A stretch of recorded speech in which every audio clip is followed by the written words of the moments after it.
नमस्कार दोस्तों, स्वागत है आपका हमारे इस चैनल में। तो दोस्तों, भारत का खजाना पागल हो चुका है। जो रफ्तार है हमारे खजाने की वो एकदम अनप्रिडिक्टेबल है। उदाहरण के लिए पिछले 2 हफ्ते पहले भारत का खजाना एक वीक में यानी कि 7 दिनों में भारत का खजाना $6 बिलियन बढ़ा था। उसके बाद जो पिछला हफ्ता गया उसमें भारत का खजाना लगभग $10 बिलियन बढ़ा था और इस हफ्ते फिर से कमाल हो चुका है। दरअसल रिजर्व बैंक ऑफ इंडिया की तरफ से रिपोर्ट सामने आ रही है जिसमें बताया गया है कि भारत का खजाना लगातार चौथे हफ्ते करीबन $6.4 बिलियन का जबरदस्त उछाल ले चुका है और इसी के साथ हमारे खजाने ने सारे के सारे रिकॉर्डों को तोड़ के रख दिया है, क्योंकि अब हमारा खजाना टोटल हो चुका है $642.49 बिलियन और इसी के साथ भारत के फॉरेक्स रिजर्व यानी कि भारत के खजाने ने सारे के सारे रिकॉर्ड चकनाचूर कर दिए हैं, सबके सब नष्ट कर दिए हैं। उदाहरण के लिए दोस्तों, उससे पहले मैं आपको बताना चाह रहा हूँ कि आज एक ही वीडियो आएगी क्योंकि मेरी तबीयत थोड़ी सी खराब है, तो मुझे आज के लिए माफ कीजिए, लेकिन मैं कल सुबह एक वीडियो डाल दूंगा आज की है। तो दोस्तों, उदाहरण के लिए पिछले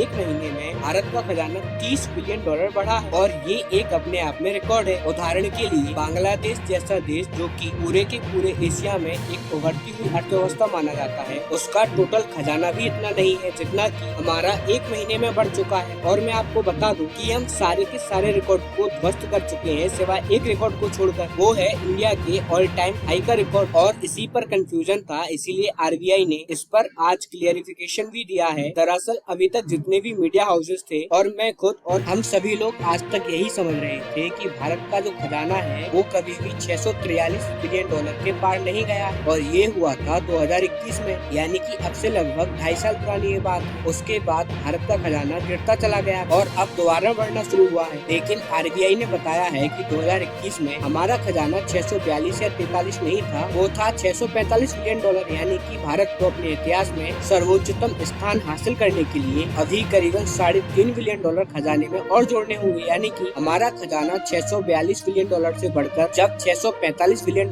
को पार करेगा तब हम हमारे इतिहास के सर्वोच्चतम लेवल पर होंगे। वो हमारा ऑल टाइम हाई रिकॉर्ड होगा। अब मैं आपको ये भी बता दूं कि भारत का खजाना एक महीने में इतना बढ़ा क्यों। लेकिन उससे पहले अगर आपने चैनल को सब्सक्राइब नहीं किया है तो प्लीज उसको सब्सक्राइब कर लीजिए, क्योंकि मुझे आपके साथ ही बहुत ज्यादा आवश्यकता है। तो दोस्तों, भारतीय खजाने का इतना बढ़ने के पीछे सबसे बड़ा जो रीजन है वो है इन्वेस्टमेंट। दरअसल जो विदेशी निवेश है वो बम्पर तरीके से बढ़ा है, खासकर की जो बड़े फॉरेन इंस्टीट्यूशन है वो बड़े तौर पर इन्वेस्ट करते हैं। उनका इन्वेस्टमेंट भारत में तेजी से बढ़ा है, ये लगभग बिलियंस ऑफ डॉलर में आ रहा है और आने वाले टाइम में ये इन्वेस्टमेंट और बढ़ने के लिए अग्रसर है। ऐसे में भारत का खजाना कुछ ही महीनों में $700 बिलियन के पार चला जाए तो आप बिल्कुल भी आश्चर्यचकित मत होना। हालांकि भारत की इस बढ़ती अर्थव्यवस्था पर आपका क्या मानना है, आप हमें कमेंट कर जरूर बताइए। तब तक के लिए नमस्कार, मिलते हैं अगली वीडियो।